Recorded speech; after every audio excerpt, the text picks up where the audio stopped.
if Infutor or any company I ever work for ends up being perfect, that will be the day that I'll leave. Thankfully, this is business and there's no such thing as a perfect company. So I think there's always going to be something for me to do somewhere. Welcome back to the podcast, everybody. My name is Martin McGovern, and today we have a special guest, Cory Davis, who is the Director of Partnership Development at Infutor Data Solutions. Cory and I are going to be chatting today about finances during a pandemic and how to, reset your career, because that's what a lot of folks are doing right now. Cory, thanks for joining us today. Thanks for having me. Yeah, man. You were one of our very first guests, and I just want to kick this off by saying thank you for one insight in particular that you had shared on that first podcast. You had talked about how, when we are going out and we're building our career, we really have to rely on ourselves a lot in this process. And you talked about how so often we tend not to take that responsibility in our careers and in our job search and in everything that we're doing. And you said something in particular, you said you can get anyone's email and anyone's phone number, but mostly email.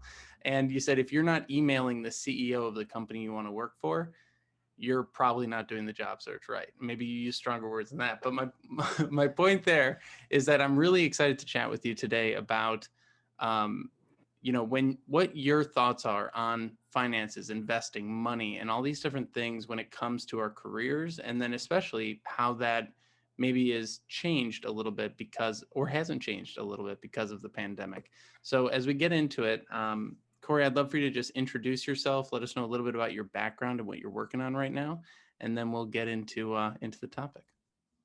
Sure. Yeah. So thank you for having me. I am like you said, I'm the Director of Partnership Development at Infutor.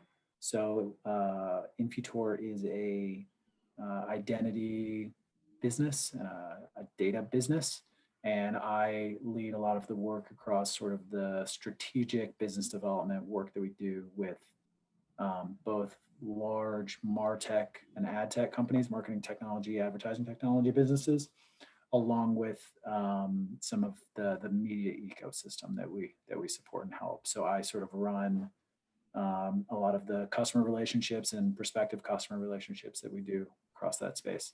I've been with the company for about 4 years, and before that, my background is digital marketing, web development, design, software as a service, marketing analytics, like kind of all this stuff across marketing and technology, but all predominantly in a sales or business development kind of function. Yeah. And when it comes to sales, I think that, you're in such an interesting space being in the technology space, the data space. There's so much happening with social media right now. There's so much happening with everyone being online now, right? Like our entire existence is on the internet basically, because we can't really go anywhere. And so how have things maybe changed from your perspective in light of the pandemic and everything going on, from what's happening in the tech world? Yeah, so I think what we've seen for marketing and advertising is certain marketing channels or advertising channels have really struggled and suffered. You think of things like billboards.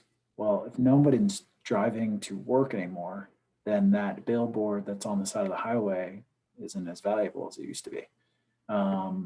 Whereas other things have really accelerated and really are sort of having their moment. E-commerce is an obvious winner. Connected TV is a huge winner and likely has won. Linear is massive, and a lot of the smart players in that space are moving quickly because they recognize that the consumer has changed and finally cut the cord. But I think that's the nature of anything. Any sort of black swan event is the sort of the term that I think of around this pandemic. Is like anytime something like this happens, you have massive winners and you have massive sort of losers, I guess would be the term I guess I would use. The non-PC term, yeah. Yeah, I mean, I think like it's a ultimately it's marketing channels, and you as the marketer are trying to decide where you're going to spend your money. Um, and the places that are a good investment continue to get more and more opportunity, and more dollars flow there. The places that aren't lose, and lose substantially and quickly. Yeah, and that's really what I wanted to get into in the conversation today, because I think, companies are spending a lot of time right now trying to figure out where to invest their money, right? Do we invest it in social platforms? Do we launch new platforms? What do we do here? And I think a lot of people are trying to figure out, because time is money, where do we invest our time? If you've gone through a layoff, if you've gone through a furlough, if something is going on and you're using this pandemic, using this time to make a transition in your career, there's a lot of questions about, how do I invest wisely? How do I invest my money? How do I invest my time? How do I invest my career in the right directions? And, that's really what I wanted to dig into today, because we can't just kind of go back to whatever we were doing before, because so many industries have drastically changed. What pops to mind is like cruise lines or anything along those lines. They're just not going to be the same. I was talking with someone who really wants to work in the travel industry, and it's really going to be a couple of years before that is a place that they can, build a brand in, or really put themselves out there. And so, as you've looked at sort of this recovery, or this sort of, maybe not recovery, but this sort of split that's happening in the economy and in the workforce, and in different, um, both economic as well as business arenas, what sort of things are you seeing? Yeah, I mean, I think the economists uh, have called it a K-shaped recovery, um, both personal and businesses. That there are certain businesses that have really thrived, just as there are certain people who are, for example, invested in the stock market or things like that, who have done very well in the last 10, 11 months, and likely continues, just as there are other businesses and other people who have lost their jobs, or the business has gone out of business, um, any of those kinds of things. And so I think they call it a K-shaped recovery because it's the shape of a K, and that there's sort of this divergence in two directions, substantially up for one and substantially down for the other, um, which is, I mean, to me, it's heartbreaking, and sad, uh, but also just sort of the reality of where we are. Um, and so, I think for anybody on either side of that, you just have to sort of calibrate, um, where the world is, where the economy is, where you are in your professional career or whatever, and just make the best of it, and try to move forward as quickly and as effectively as you can. And that's a really big thing that I try to think about with these shows, and with the content that we put out here, because it's, the mainstream message is just go, go, go, right? You know, jump on Clubhouse, jump on TikTok, go build your brand, go do a million different things. And I think, it sort of is similar to the world of investments too, right? It's, jump on Bitcoin, jump on the new thing, jump on whatever the next investment is. And it almost feels like, because we're so plugged in now, because everything is happening right on the screen in front of us, and we can't get away from it. It almost feels like there's this relentless, just, the moving sidewalk is just going faster and faster and faster. And I think, when I think about it, there's the long-term ways of pursuing life, and the short-term ways of pursuing life, and our careers, and our finances and everything like that. And when I look at this, it almost is priming us for a lot of short-term thinking, so that we're just jumping from lily pad to lily pad without really keeping the big picture in mind. And I'm kind of curious, you're an investor, you do a lot of different things in this arena. I'm curious how you start to think about not just, finances or investing, but careers, and even our personal brands, with that sort of long-term, short-term focus? Yeah. Yeah. I mean, I think I've been lucky and fortunate that I think I naturally have always been like an uncomfortably long-term thinker. Like I remember being 16 years old and thinking about being 60 years old, 100 years old. What images And came to your mind when you were when you were I thinking mean, that way? I mean, everything. I mean, I think like when I was 16, like I'm 15 years into a 85-year plan. Like it's changed some, but generally, like I'm kind of exactly where I thought I would be and should be. Um, you know, some things are different, but yeah, like I'm roughly right where I'd like to be. Um, and so, some of the characters are different, some of the places are different, some of the whatever. But generally, like I think I got lucky. I got fortunate. I was fortunate that I could kind of see out into the future, which just helps uh, see very far out in the future. Not, as a 16-year-old, like who's thinking about being 100? I was. Um, so I think I was given that. I got lucky with that, and I've Well, when just you say tried to. lucky, I'm always curious about luck because I find people say things are luck, and then I actually analyze their behavior, and a lot of it comes down to ways of thinking, ways we were taught, maybe contextual forces around us. I mean, I do believe that there's an element of luck in everything, but there's also an element of strategy. And so I'm kind of curious, when you're 16, what was going on that made you, or that, put those ideas into your head? Were there, people around you that were a lot older that you were learning from? Was it just sort of, I want to get out of this place? What were some of the things? I think it was for me. It was an assessment that I saw things slightly different than pretty much anybody that I was interacting with. Um, and so I had to listen and take things in from those people and learn from those people. But ultimately, I had to stay inside my own head a little bit, and go on the path that I felt was right. Um, and for me, it's worked out. Um, you know, that certainly does not mean it didn't come with lots of setbacks, a lot of messiness, a lot of stress, a lot of long nights, a million unfun things.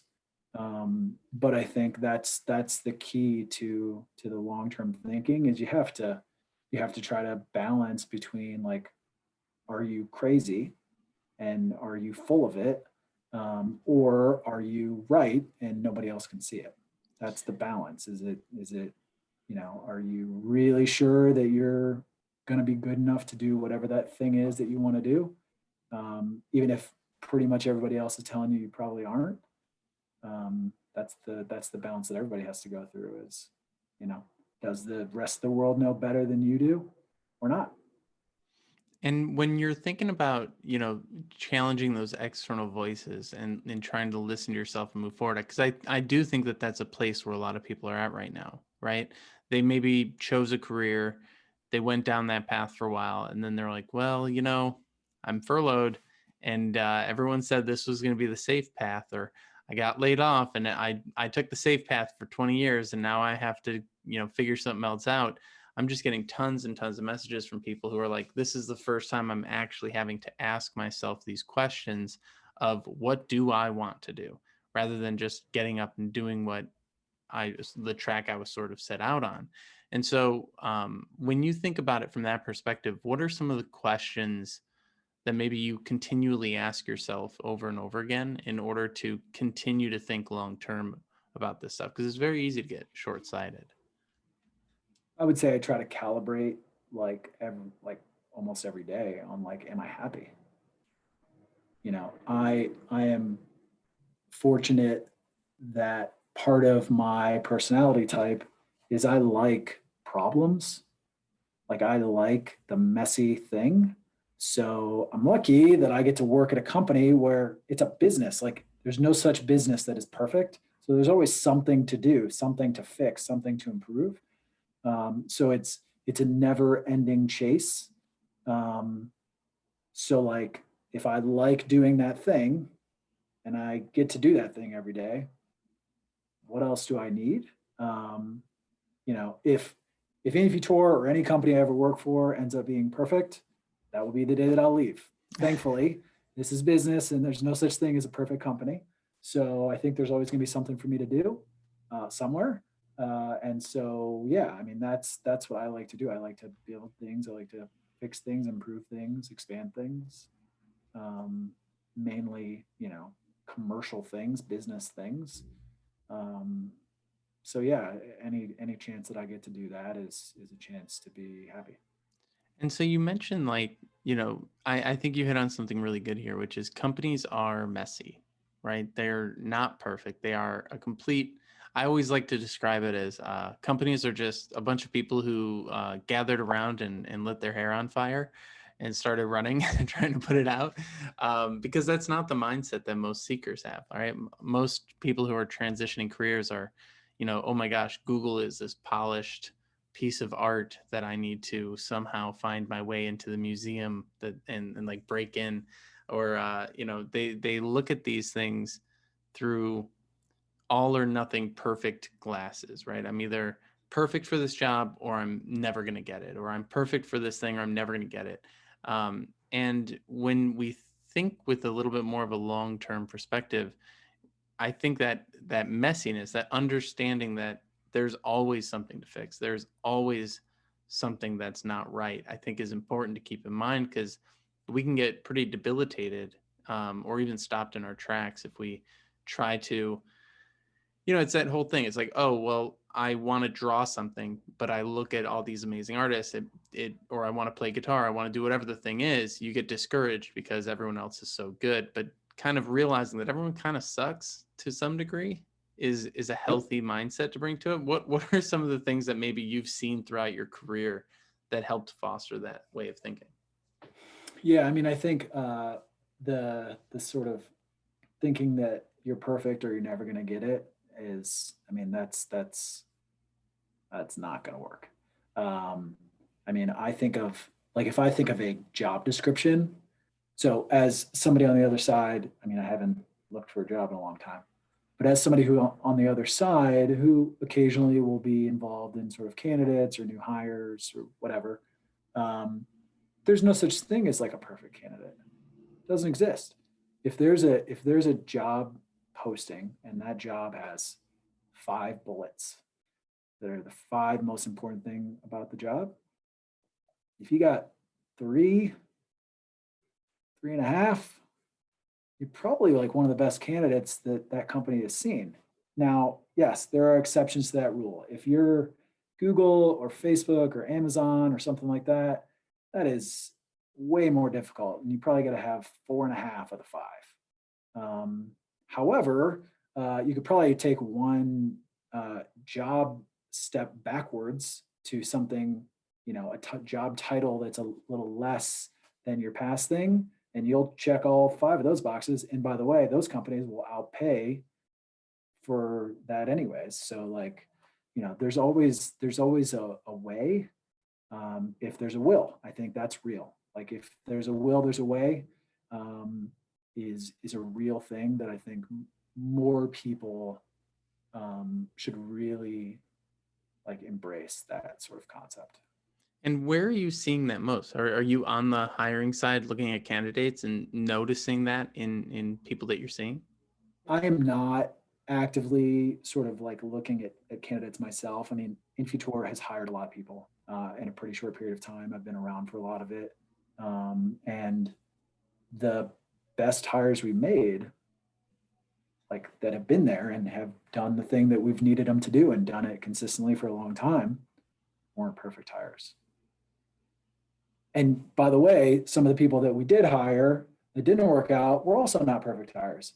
It's, what you forget as a job seeker is you forget that it's a human decision on the other side. People make mistakes on the other side.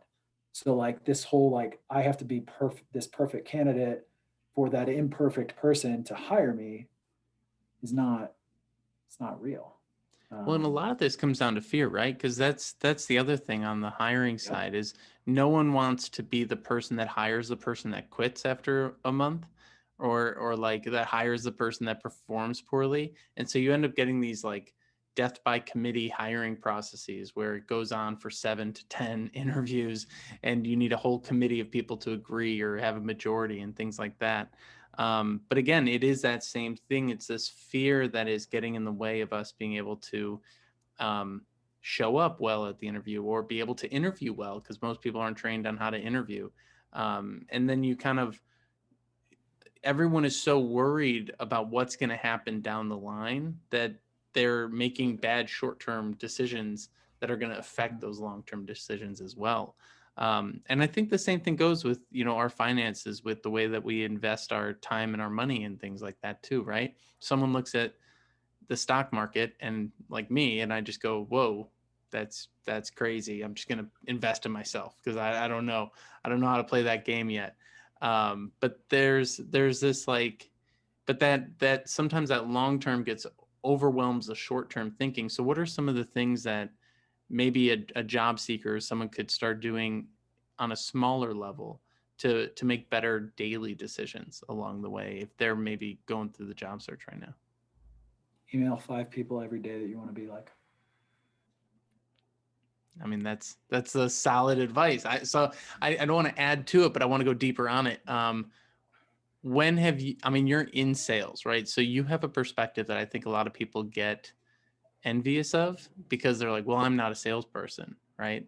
And this is where the excuse creep comes in. And I know this is what maybe gets you fired up a little bit. So I'm curious what your thoughts are on that. Yeah. I think the fastest road to success is a straight line. The less thinking, the less overanalyzing, the less worry about what the other person's going to think, the more likely you are to get the outcome that you're looking for. So, like I say, email 5 people you want to be like every day, because in my mind, that takes less than 10 minutes a day. Mm-hmm. If you don't do that all the time, you're like, I don't have those 6 hours a day to find those 5 people, write a message, rewrite the message 6 times, find their email address. Like, it's 10 minutes. Read their entire autobiography online. It's 10 minutes to do that if you're not like analysis paralysis on it. 10 minutes. And if you don't have 10 minutes, you're lying to yourself. It's just that simple. Yeah, and that is a piece of advice, you know, like I can't even speak to how many times I tell people to network every single day. And I know where they're coming from, because I used to have horrible anxiety. And like I had my one buddy back in the day. He actually had to hit send on an email for me. That's how nervous I was to email people and network. And so, but once you get past it, and I do think what you said there, turn off your brain, like literally turn off the thinking mechanism that is saying, but, and like, if you can turn that off, you can really find a lot more fluidity in the process, I guess. Yeah. I mean, and I think the reality is that, you know, for whatever your career ambition is, your life ambition is, if you really just like sent emails to 5 people a day that were roughly that thing, you would be astonished by how kind people are, how open they are to helping somebody, and how quickly your life could like dramatically change and improve. The reason I think it works is that nobody or almost nobody does it. So the person on the other side doesn't get that many of those emails. So your email doesn't have to be a novel. It doesn't have to be like the best thing that person's ever read. It doesn't have to like, it doesn't have to really be anything other than just saying, I would like your help. I admire what you're doing for this reason or that reason, whatever. Just very basic, very simple thing. Make it easy for the other person to say yes. Um, and you're off to the races. Yeah. And so how have you been using that in your life? What are maybe some of the situations that you've gotten, drastically different results than maybe you expected to because you started doing some of these smaller actions? Um, I mean, that's a hard thing for me because I would say it's hard for me to answer that question because um, as I really think back, I've been doing 100 things, I think, that I started doing, when I was like 20 years old, that I've kept doing. And, when people like find out that it's something that I do, they're like, wait, you do that? I'm like, yeah, every day since I was 20 years old or whatever. Like, What happened around that time in your life that made you sit down and assess your behaviors? I sort of decided that um, I wanted to be somebody, I guess would be the best way to say that. I don't know. It sounds kind of weird to say that out loud. But I sort of like I just kind of made a decision that I didn't want to sort of float through life, which was something I was recognizing a lot of other people, both my own age and then people much older than me, were sort of like they weren't in control of their own life. They weren't happy with their life. They were kind of just like floating in the wind a little bit. And I just wanted to take control and try to guide my own outcome the best I could. Um, so I started, looking for kind of any opportunity to do that. And I didn't have to look very long before I started finding things, and it's kind of continued, for close to 15 years now. Um, so that's just kind of very normal day-to-day behavior for me, is just kind of like looking and seeing opportunities and like, oh, I could do that. Well, I could do that. Like, and not like, obviously for me, it's not, oh, here's a job that I could do because I don't want a new job. Like, here's a job that I could do. It's more like, oh, these are cool things that are happening in the industry or in my personal life or whatever, an opportunity to invest in something, or like, it's just constant sort of feed of information, that allows me to sort of um, know what's going on and feel like I'm in control of my own life. Well, and again, it's playing that long game too, and seeing how I'm maybe at this point in the process, right? Because I feel like there's so many things when it comes to our job, when it comes to finances, when it comes to building our brand, right? And these are all things that you and I have talked about in the past, but each one, if we're going to start building our brand, well, it has to start at nothing, right? It has to start where it is, which is our personal reputation, and then build from there. If we're going to build our finances, it has to start from whatever we have in the bank, or whatever debt we need to pay off or whatever, and then build from there. And so often we're just sitting there on social media or something. We see it's like everyone seems to be an overnight success. Everyone is, 0 to 6 figures, and they can make you 0 to 6 figures tomorrow too, because we live in this like incredible marketing funnel. Like our whole life is a marketing funnel. And that's one of the things that, you mentioned. I looked at the people older than me and they were just coasting. They weren't even making their own decisions, and they weren't happy. I think that's the key thing. It's like so often I think people are like, well, I don't really go deep on things. I just kind of, I just kind of go through life.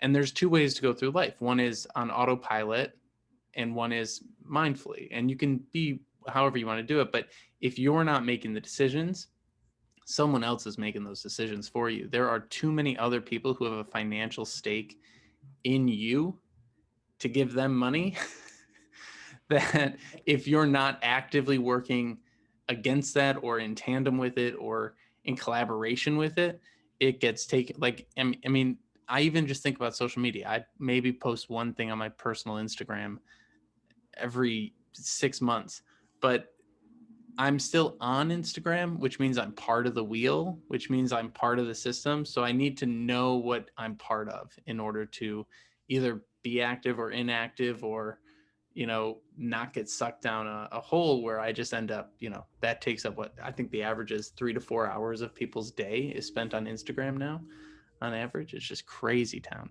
But what Yeah, sort I of mean, thing? Go ahead.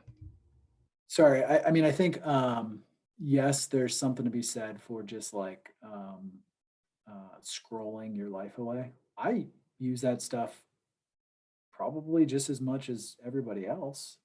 Um, but I'm using it for the outcomes that I want. There's the option of, oh, you could like look at, I don't know, like the weird guy who's got like 1 million followers and is taking pictures of his Bugatti and the stack of cash, I guess. The Uh, rented jets. yeah. Or you could like use it as a way to connect with the people that are in the thing that you're interested in, whatever that thing is.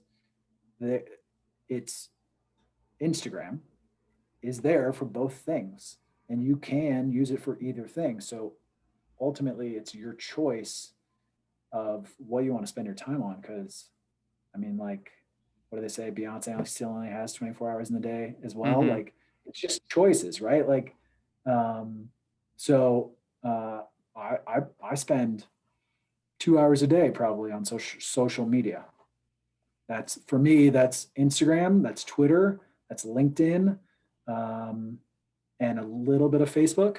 Um, but and I'm looking at Clubhouse. You mentioned Clubhouse. Yeah, we tried that the other day. But like, Interesting. but I would say like, so there's lots of people that spend 2 hours a day on those things and are just wasting the time. Yeah, the Now, joke if you're is there, the if joke you're is, are there, you even working? Like, how are these people spending 10 like, hours on Clubhouse every day? it's one of those things where like if you want to spend 2 hours a day on those things because that's your way of escapism or relaxing or whatever, that's up to you. That's fine. Uh, but if you are going to do that and then you're also going to like complain that you're not in a job that you're happy about, you know, I struggle to have sympathy for you then, because you made the choice to spend those 2 hours. You could have spent the 2 hours trying to find another job or trying to find a side passion or 15 other things you could have done. Um, so it's all just choices to me. Yeah, and Whether it's social media or working out or eating well or sleeping enough or 10,000 other things. It's just choices. And that's that piece on investing, right? And I think so many people don't look at their behaviors as investments, right? We think of investments as financial or none at all, right? And I'm putting into my 401k. That's all that I'm investing. But every day we are investing in things. We're investing in what ideas we put in our heads. Like, how many hours do people spend watching the news, or, especially when the news cycle was as crazy as it has been the past couple of years? What exactly are we investing in? And so if you were to maybe break it down, what are the main areas that you think about investing your time and energy and brain power every day? That's a good question. I would say what I try to do is I try to do about 12 hours, I would say, a day on like my job slash career thing. So that's marketing, advertising, ad tech, martech, data, media, like sales, like all that stuff, 12 hours a day, 5 days a week. Beyond that, try to sleep 8 hours a night. I try to spend, 4 or 5 hours a week getting some exercise. Try to spend a couple hours a day with my wife, like not doing anything other than just like hanging out. And then typically then beyond that, like the leftover time is all like investing and sort of outside business interest stuff. So I'm listening to some podcast, or I'm, reading something from some smart investor, or I'm looking at my own portfolio and managing it and trying to understand what's happening, or talking to my business partners about some investments that I have, or a million other things. But those 4 or 5 core things is basically all I do. I don't do anything else. So if you notice, there wasn't 2 hours of social media. So we were talking about, like people spend all this time, like, because to me, that just is bleeding into several of these areas. That is not its own area. I'm not just like going to the couch and looking at my phone for 4 hours as like a way to escape. It's just not something I do. Doesn't mean it's wrong, just not something I do. So yeah, I would say that's kind of how I slice up my day, my week. Still only 24 hours in the day, 7 days a week. So I dedicate more time on the weekend to outside interests, dedicate more time during the week towards my work and my career and my job. But yeah. And when it comes to like, if you think back, to some of maybe the jobs you had prior to getting into the area that you're in now and that you're happy in, right? What do you sort of see as a difference in how you spent your days back then versus how you spend them now?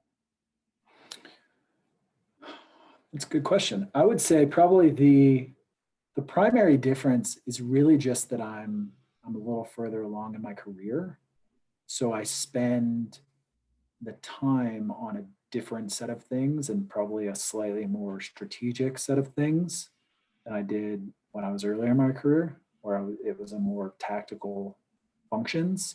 So I like earlier I had to I had to know how much money somebody was spending on marketing, like the number.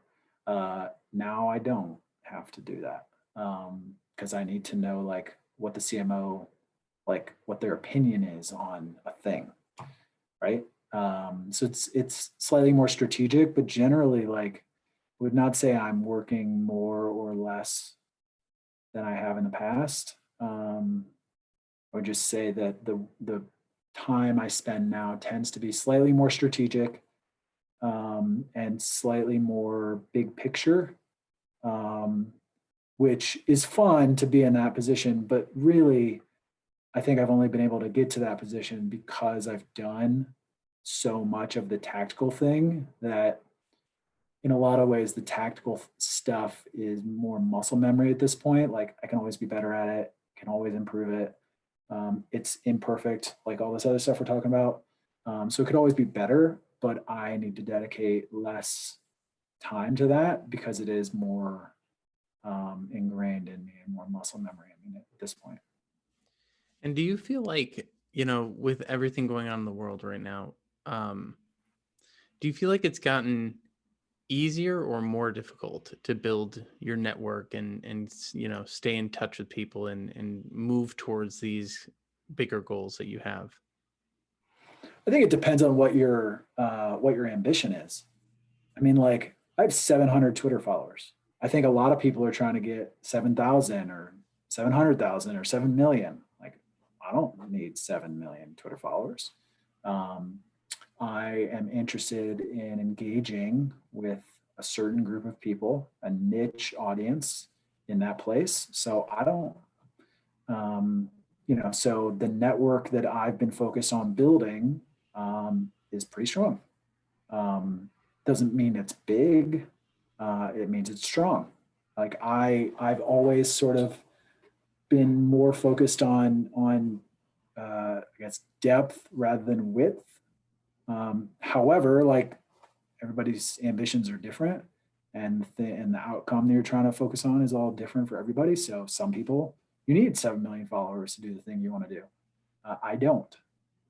So my network has always been a focus, and definitely more recently has been a focus on, I don't need everybody to know who I am or like think I'm smart or whatever. I would hope that a very small group of people um, notice me, and those people over time think he's, number one, a good guy, and number two, occasionally smart and capable. When it comes to, you and I have had a lot of conversations about personal branding and building your brand. And I put up a post today saying, are you trying to build a personal brand or a professional brand? And, a lot of times we get confused between the two. And, obviously you're going to be yourself no matter what situation you're in, unless you're truly trying to fake it, which don't recommend people do. But there's this sort of weird line where people are trying to do both. They're trying to have a small niche. They're trying to get like 7 million followers and be themselves, right? And in my mind, I'm like, if you're going to build a professional brand, like something you want to be palatable to a lot of people, you're going to go from Jimmy Kimmel Man Show to Jimmy Kimmel Today, right? You're going to sand off the rough edges and become a little bit more generic and less funny, supposedly. This is an argument that some comedians making, but basically, like, there's different types of things. And I put a post and I was like, if you want to be a weirdo doing your weirdo thing, you're going to have a smaller niche, but it might be a stronger, smaller niche versus, someone who's going for the big thing. And I think where people get confused is they try to do both. They want to, and this goes to, how do you spend your time? How do you spend your money? Where are you investing things? You can't be living lavishly today and prepping for the future at the same exact time. If there has to be either a balance or a plan around that. You can't be trying to be famous and really fostering a unique small community in your area or in your profession. And I think that's where people get very almost like split, like schizophrenic in the way that they approach all these different goals, is because there's just so much noise getting thrown at them of like, you should do this, you should do that, and you should do this. And I actually appreciate throughout this episode you've been very careful to just be like, well, that's what I'm doing, but obviously everyone else has their own way of doing it. Have you had any moments in your progression where you've felt a little bit like you should be doing something else and you've almost taken that step or gone down that path? I think when your career path is so focused on performance, the biggest temptation you have is to be dishonest. So, not really, like, no, I've never had the thing of like some person telling me that I need to build a different or bigger or whatever audience, because nobody that I've ever worked for even cared that I had any audience, 700 people or not. Right. So, because most of the people that I work for are like, hey, hit a sales number. So, many of the people that I've worked for are incredibly, like, have high integrity and would never lie, but not all of them. And so the biggest temptation for me, thankfully, it was really only at the beginning of my career. Most of the outside push that I got to be different was to lie, to fabricate the truth, to stretch things, to just tell this one white lie, to hit that one number that one time, like, thing, and all of that. Thankfully now, and for a long time, I haven't really had to worry about that, because I think I've earned it, and that, I've gotten lucky that I've worked with good people and worked for good people. But at the beginning, as like a 23-year-old, when like it's listen to the guy who's been doing this for 30 years who says just lie to make the sale, the choice to not do that and maybe not like eat is a hard choice. I'm very fortunate that I was able to make that choice and not lie, which I think is like sort of to your long term thinking point. Like to me, I think what I try to be every day is just like the brand is just me, which is I'm pretty aggressive, I'm pretty persistent, I'm pretty intense, but I'm also like never gonna lie to you. Not never for any reason about anything ever. And doing that one day doesn't mean anything. Doing it for like a year kind of means something. Doing it for 15 years starts to really mean something. When I was talking about being 16 and thinking about the next 85 years, like if I get to 100 and I keep that up, that will really mean something. So just do your thing, be unique in your way. Like there are a lot of people that are like, dude, this guy is so aggressive, but they never say he lied to me. And that means something to me because that's actually something I really care about. I'm fine to be aggressive and persistent and intense and whatever. Part of what I do. But no one's ever said, yeah, he lied. Um, Yeah, I can attest to that. I always enjoy asking you for brutal truths because you're always willing to give them. yeah. And so, but that is the thinking, right? And that's, I think about that all the time where I look at the content other, career coaches are putting out, and I could easily just basically copy paste that same hyper positive, in my mind, toxic positive message over and over and over again.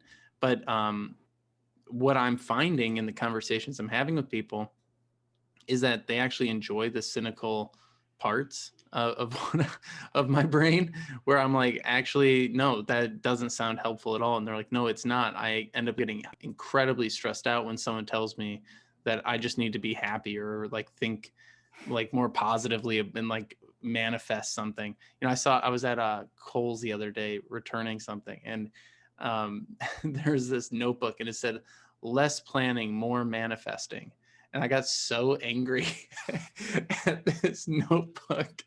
It's like, no, more planning, more persistent content create, or more persistent, just consistency with what you're doing. And that I think also makes things easier because you don't have to pretend every single day when you're doing stuff, right? Like if you have to get up and convince yourself that this is the activity that you want to do every morning and that this is what you're going to spend 12 hours a day on, you're not going to be, that's where burnout happens. That's where all these things come in. It's, when you laid out what your day was, it made me just think, you know, there's not like necessarily that escapism because you've sort of built it in a way that it doesn't need as much escape, right? You do have downtime, but it's not running away from your job where so many people, and again, that's also a toxic I was about to say, like, so many people are just so excited to get to the weekend to stop working, but then that goes toxic because everyone's like, if you're the kind of person that is going to take the weekend off, then you suck too. And it's like, Yeah. whoa, some people just need a weekend. But Right. yeah. What are your thoughts on that? Like that sort of, I don't know, maybe the overwhelming, and this is something where, when it comes to the pandemic, even like there's so many people that are like, here's how you stay healthy in the pandemic. Here's how you like come out of this pandemic with 6-pack abs or whatever the heck they're telling people that they need to do. What are your sort of views around that? Because there is sort of, I don't know, someone was saying on a post the other day how when they moved to America, they came from Russia, I think. Like when I moved to America, I was dumbfounded by the fact that I always had to be happy. I always had to like pretend to be happy at work, even if I was having a bad day. And we never had to do that before. But maybe that's an American thing. I don't know what your thoughts are on it. Yeah, I mean, I think all the somebody else telling you what to do, like I try to say that like those people have good intentions, um, but ultimately, like it's up to you. It's up to you. Like whatever you want is what you need to go and make. Getting, tips and tricks and like whatever from somebody who's done it can be helpful, and can like move you in the right direction. But ultimately, like that person's not writing the 5 emails for you to send to 5 people that you want to be like. Like that person's not like spending the days and weeks and months and years to try to get good ish at a craft. Just not. It's you. So it's all the same thing of like, it's just basic choices. Because here's the thing, because cool, I'm the guest. I lost 50 pounds in the last 12 months. Damn. From the time I was 33 until the time I was 34. 50 pounds. You know what I did? Diet and exercise.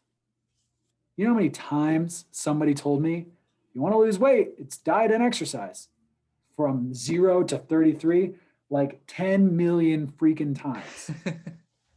So they could tell you whatever you want, but ultimately it's up to you to do the thing. Like we all have our versions of that. And we all have stuff that we know what the right answer is. We just aren't doing it for whatever reason. So you just gotta like decide. It's just that it's uh, for me, diet and exercise, annoyingly simple. Like annoyingly simple. I probably was 30 pounds overweight my entire life, 40 pounds overweight my entire life. And literally diet and exercise. That's all it is. It's really hard to do that Mm-hmm. and lose all that weight, but the the inputs and outputs are very simple. So you want a job, you want to marry that girl, you want to do 15, whatever the thing is. It's probably really simple if you just make the choice. I'm really happy you said that because I think that at the end of the day, this goes back to the coaching thing. I go online and it's like, here's the resume template. No, here's the resume template. No, here's the good resume template. It's like, just make a Word doc. Like, just make a Word doc and put your information in it. And I feel like that is maybe the biggest challenge of the over consumption that we're in right now because of the pandemic, where you open up, the computer. I'm like, I got pressured nonstop in 2017 to buy Bitcoin, just nonstop by every single person I knew who was at all related to tech. And I didn't have any money. So I was like, go away. I don't have any money to put into Bitcoin.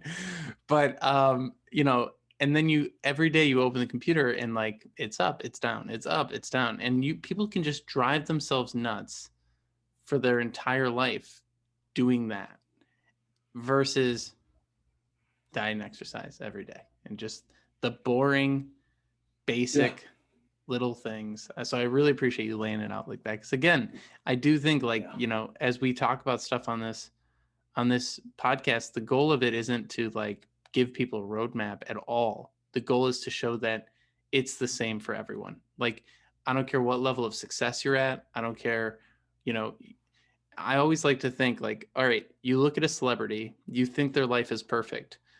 Actively go find the things that are crappy in that person's life.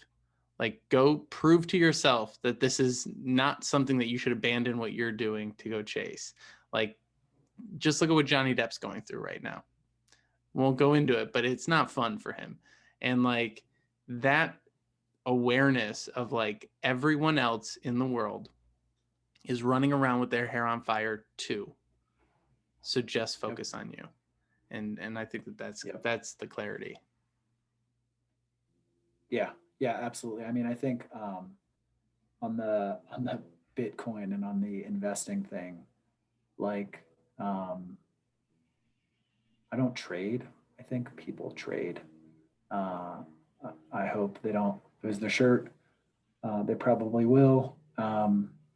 But essentially, like my view on like portfolio and managing your portfolio is I just make one decision. I do research. I look into something and I just pick a thing and then I just stick with that thing for like longer than ever. Like just like stick with the thing. Why? Because the market goes up. In long term view, like the market's going to be higher in 25 years than it is right now. Nobody is saying that it isn't. So like, could everybody be wrong? I guess. But if you look back 25 years or 50 years or 75 years, in a long horizon, it goes up. Also, if everyone is wrong, it doesn't matter if you were doing the day trading. Correct. So if you just try to make the best decision on the best thing, the best whatever you're going to buy, and then you just stick with it and you don't get scared by ups and downs and you don't pay attention to it, you don't look at it every day, you don't do that kind of stuff, it's going to go up. Like you can kind of guarantee it. You pick the conservative things, you pick the things that are diversified, it'll go up. You'll be fine. And I kind of feel like that's the same idea as everything else is the less short-term get rich quick things you're doing, the happier you're going to be, the more calm you're going to be, and the better position you are in for the future for everything. Your job, your life, your financial position, everything. I love it. We'll leave it at that. Cory, where can folks find more about you and what do you have going on in the world? Feel free to reach out to me if you have any questions. It's Cory Davis at infutor.com. Also for anybody that's interested in a role, Infutor is hiring a bunch of roles. So management level, individual contributor, entry level, all on our LinkedIn page. Bunch of job postings there, but send me an email directly if there's anything in there that you're interested in. Otherwise, find me on Twitter. And start emailing 5 people a day or, whatever you're going to do. We're not going to tell you how to live your life. Cory, thanks for joining us.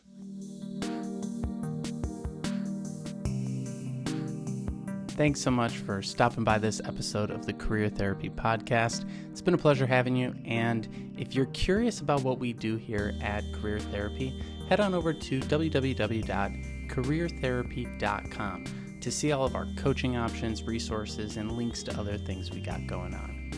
If you would like to share your story on this podcast, something that you've gone through, a transition you've experienced in your career, whether it's getting a job after college or going through a layoff or getting back into the workforce after raising your family, we would love to hear from you. Head over to linkedin.com/in/Martin McGovern and shoot me a DM. Let me know what's going on, and I'd really like to share your story with the world. What we're trying to do here is really normalize the emotional side of the job search because we all go through it. We all have tough times in our careers, and sharing these stories really helps people feel less alone and feel more empowered to take their career back into their own hands and make something of it. So thank you again for stopping by.